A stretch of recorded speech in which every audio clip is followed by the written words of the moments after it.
Hey, what's up guys? It is your boy Speed here, and today, we're going to be looking at an SEA game, the region, where no one, absolutely no one, can apparently gain MMR. Everyone just stays the same MMR for all of eternity. 20 years later, Ace on the anti-mage will still, somehow, against all odds, be ARCHON 1. And I found this game that we're going to be looking through Dota buff. This is not an ad, I'm just telling you I found it through Dota buff, and what fascinated me is that this game was 26-29. It ended in 36 minutes, and yet, what's most cool about this game is that the anti-mage ends 6-1, the QoP ends 6-2, and the puck ends 8-2 as well. Which is weird, right? Very, very weird. So we're gonna see why this anti-mage probably blamed his entire team to death and probably thinks Dota is unwinnable, and we're gonna prove it wrong. But before we do prove him wrong, I just want to tell you guys, if you could smash the like button to help all of us at GameLeap, you know, the editors, the people behind the scenes doing all the business stuff, your boy Speed making the content. If you click the like button, comment something random. Did you just type in something random and then commented? Very funny.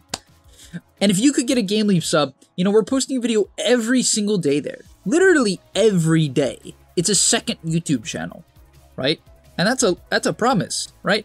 And there's so much value to be learned there, and everyone that I've talked to that has a sub has raved about it. So if you're considering it, give it a shot. You can always cancel the sub. There's even a refund policy. It is what it is. Go give it a shot, and I hope to see you there.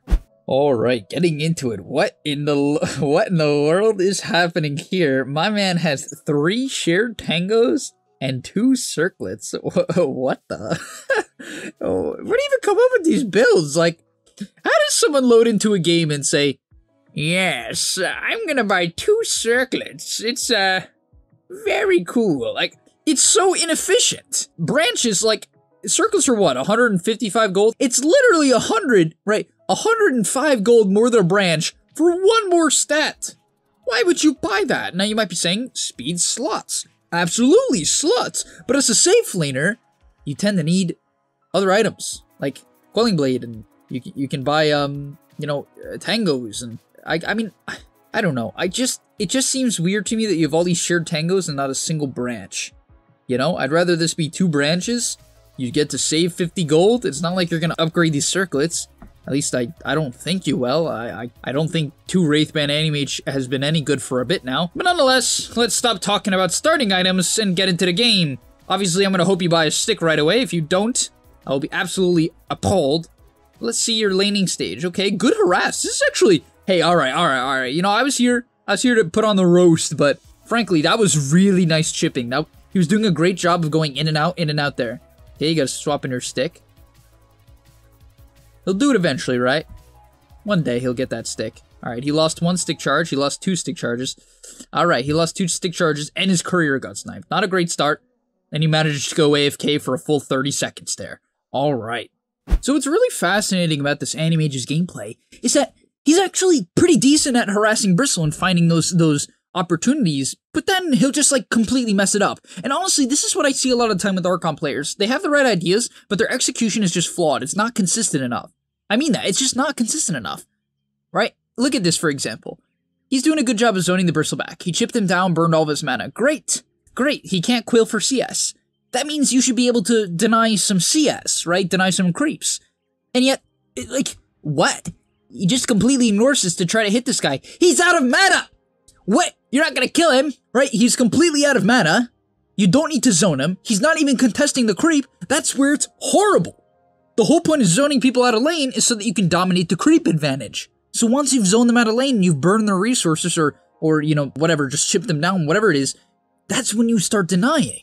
But there was no switch here, and this happens with a lot of players. Denying in general is just like, I'm not gonna say underappreciated, but it's like underused. Same thing here. You know, instead of like running through the creep wave to hit a Bristleback, like these, you see how bad these auto attacks are now? He should be going for the deny, because you won't take any damage, and the Bristle's already out of mana. If the person you're against as anti-mage has no mana, and you spend time hitting them, and it's not like super free, you're not like 2 levels above them, it's not good.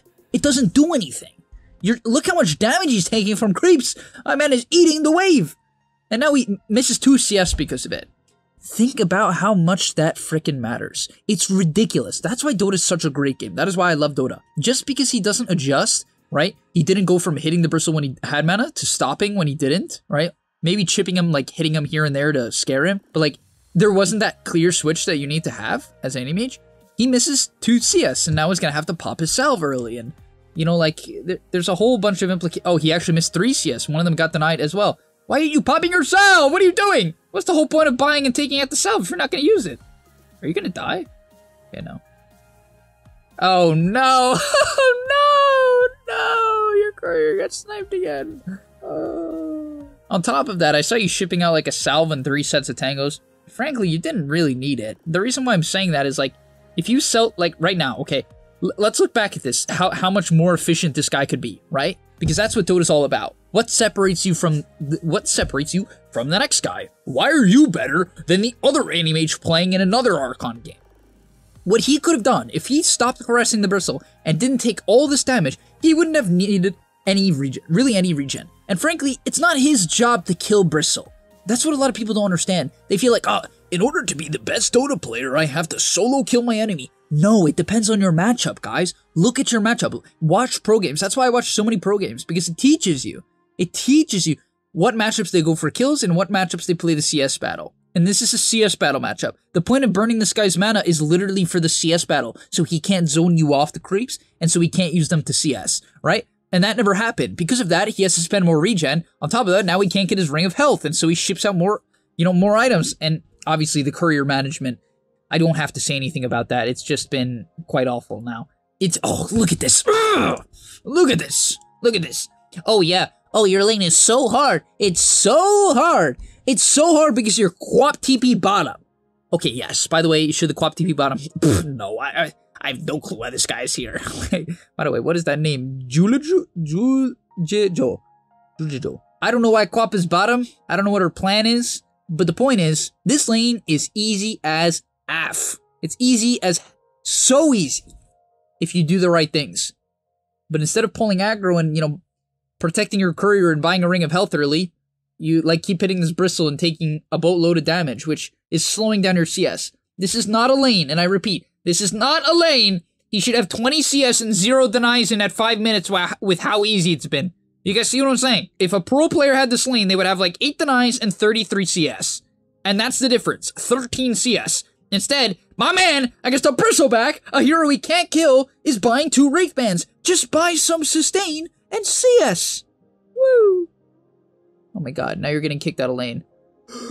Are you walking back to base? No, you're just getting the courier. Okay. Drop your stat items. Bro, you're salving. Backpack your stat items. Hello? What the? Alright. So many little inefficiencies. You guys see what I'm saying? Once again. Jesus. Oh my god. Stop hitting him. I don't want... this is one thing that confuses me. Maybe it's just experience, so I'm biased because it's experience, but every single time he's traded with Bristle when Bristle had no mana, it's been unfavorable. Every single time. And yet he continues to do it. Am I missing something? Look. This is clearly not favorable. You're getting whacked by 4 range creeps when you're good. Not good. Now you have to blink out again. Oh my god, you're missing a full creep wave. Oh my lord. Please tell me, okay, for everyone watching, please tell me how much of a throw, tell me you understand how much of a throw that actually is. That is a lot of people might watch that and say, oh, Bristle's such a broken hero. No. All he had to do was pull aggro and chill. The Quills don't do that much damage, they just give him wand stacks. If he had a ring of health and pulled aggro, the Bristle couldn't do anything to him. Okay, that's not true. He just couldn't do nearly as much to him. Right? Oh, now he's jungling Alpha Wolves.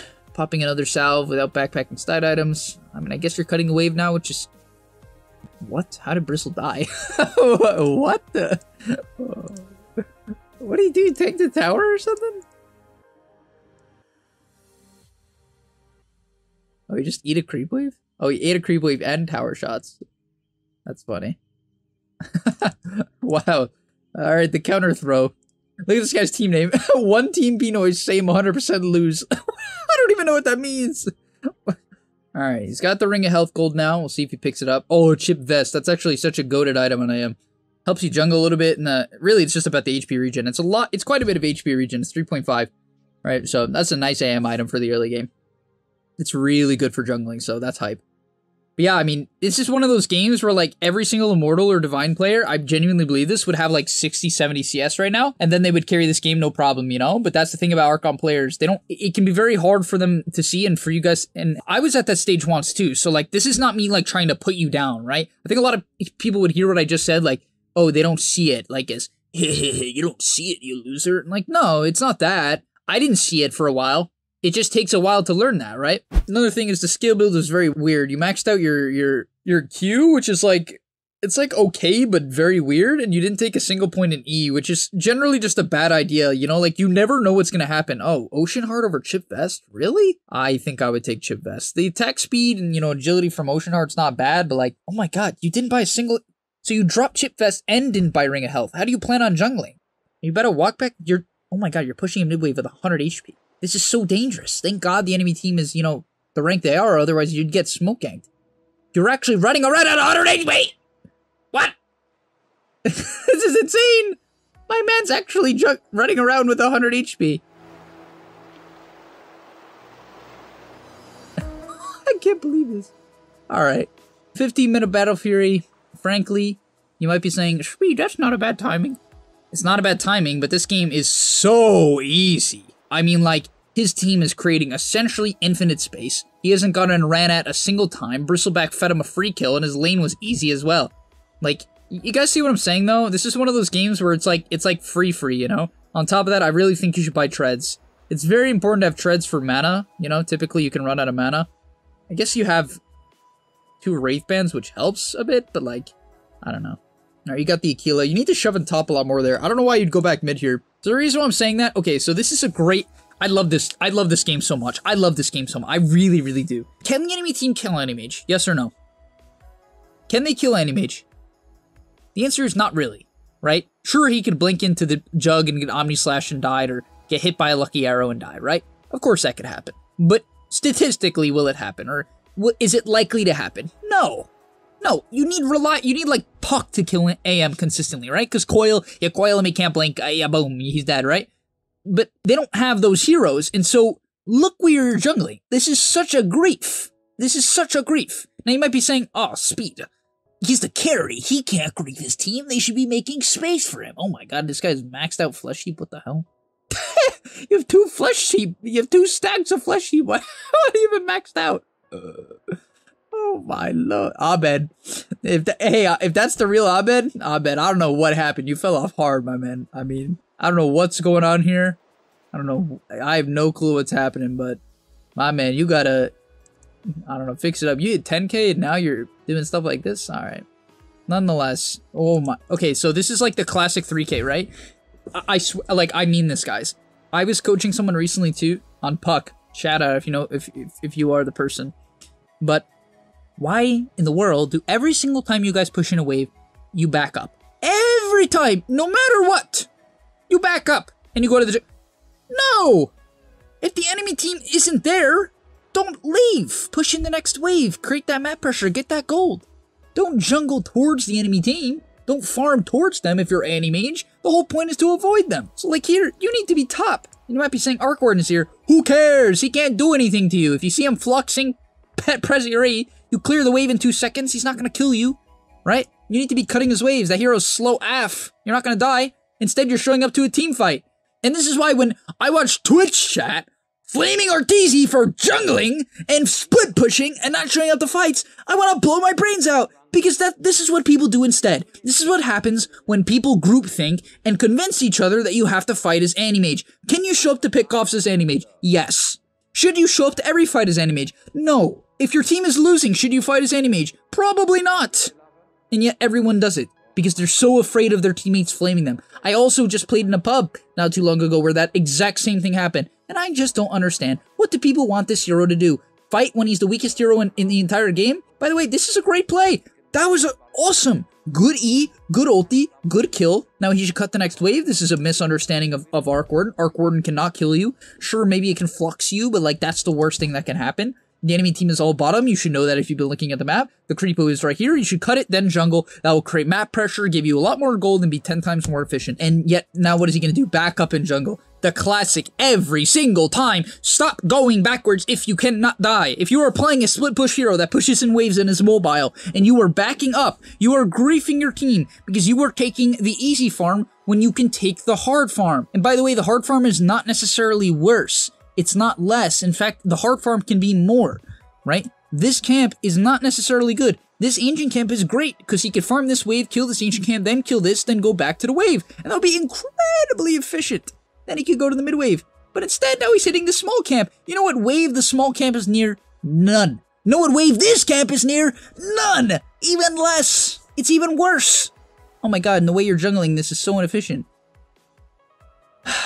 Everybody does this. This is the freest game of all time. This jug is team fighting and pushing towers with a battle fury. This jug has no concept of farming. This is the freest win of all time. You know why you're gonna lose? Because you bother defending. They're not gonna end. This guy's a battle fury. He can't end the game. He's not gonna be able to end the game for at least another 15 minutes. I was even gonna say 20, but I remember this game is 36 minutes, which biases my opinion a little bit. But the point is, he shouldn't be able to end the game. The only way he can end the game is if you stop cutting waves, because they can't stop you from cutting waves. So if they're pushing mid tower and you cut the mid wave, or even if you just push in the top wave, they can't push. And yet, look what you're doing. Showing it some fight. Oh, great. A Juggernaut kill, right? An unreliable Juggernaut kill. Now, what waves are you pushing in? 0. Back to this jungle camp. Yeah, buddy. Go hit the wave. Oh my god. Push the next wave. Dude, push the wave. What is this guy going to do? He can't do anything. Why are you running away? You're 4 levels above him. Imagine if you had shreds as well. You literally could near kill this guy. You could at least force his spin. And yet you're running away. Why? You might be like, oh, because Arc Warden could bots in, then blink away. Like, you guys see what I'm saying? Why, like, these players think these games are unwinnable, but they're not even close to unwinnable, and Arteezy would win them every single time with, like, this free of an anti-mage game. This is a free anti-mage game, right? But every single time, he manages to find his way back to this camp. It is crazy. Finally, some split pushing. Go back to top wave after this Ancient. If he doesn't cut the top wave, I'm gonna blow my brains out. Alright, I'll give my last example to split pushing. I've exhausted my voice pipes line, whatever you call it. But like, once again, Bristle TP's in and he freaks out. Guys, you have to know who actually kills you. If your instinct on Dota is I run away from the first person I see because I'm playing anti-mage, we're going to loot. Frankly, this applies to any hero. You guys might be watching this say, oh my god, this only applies to anti-mage. No, it doesn't. This applies to Jug, EA, every hero in the freaking game it applies to. I know who kills me, right? Not 100%. I died plenty of times and I'm like, wow, I can't believe I died there. But frankly, I learned a lot more from those deaths than people will ever learn. You see what I'm saying? The reason why I know who kills me is because I've died a million times split pushing. But these players, they play safe all game. You know what happens when you play safe and you go 4-0? You blame your team and you stay 3k for the rest of your life. Like, this here is actually some good split pushing. He's pushing in the tower, forcing some pressure. At this point, you do want to consider TPing back. Like, it looks like his team is getting raxed and he's not TPing. That's where it's like, okay, he had, like, Manta, and so there you want to consider it, right?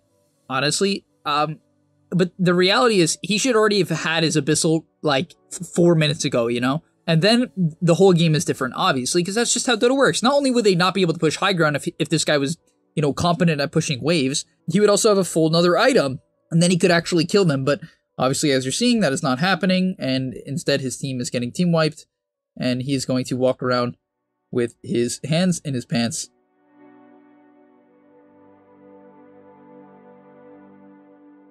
Cut the bot wave. Oh my god.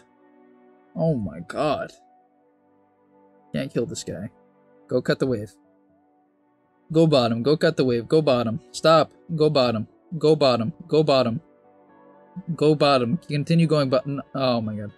Alright, nice. Hit the tower. Cut the wave. Keep going. No, don't back. No. No! Oh. He never forces a single TP this game. It's insane. Maybe one. I think he did it once. Like, imagine having a free anti-mage game and forcing one TP the entire match.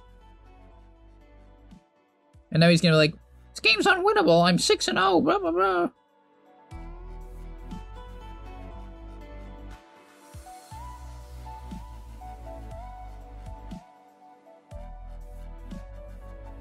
Very fascinating game of Dota, though. I'll be real. I'm very happy we got to watch this, honestly. I think this should be an incredible video for you carry players out there. And frankly, if you're a core player in general, this video should... You know what? I don't know why I keep generalizing. As a support, if your team is losing and you know you can't fight and you have the capability to push in a wave and say, I'm going to die, or I'm not going to die and I can keep going. If you have that capability, you are on a completely another level from every single other player in this bracket. And this is like 2-3K, right? And that applies to all the way up to like 5K, man. People are so bad at split farming. And it doesn't guarantee you win you games, right? But it certainly makes hard games better, and it certainly makes easy games even easier, right? Alright, I hope you guys enjoyed watching anti-mage hit the safest jungle camps in all of Dota with no stuns on the enemy team. If you did, smash the like button and subscribe! And I can't wait to flame someone else next. Thanks for watching Speed Being Toxic, and I'm out. Peace. But yeah, that's gonna be about all, folks. Remember, click the link down below and subscribe to the GameLeap website where we have thousands of videos, and I'll see you in the next one. Peace.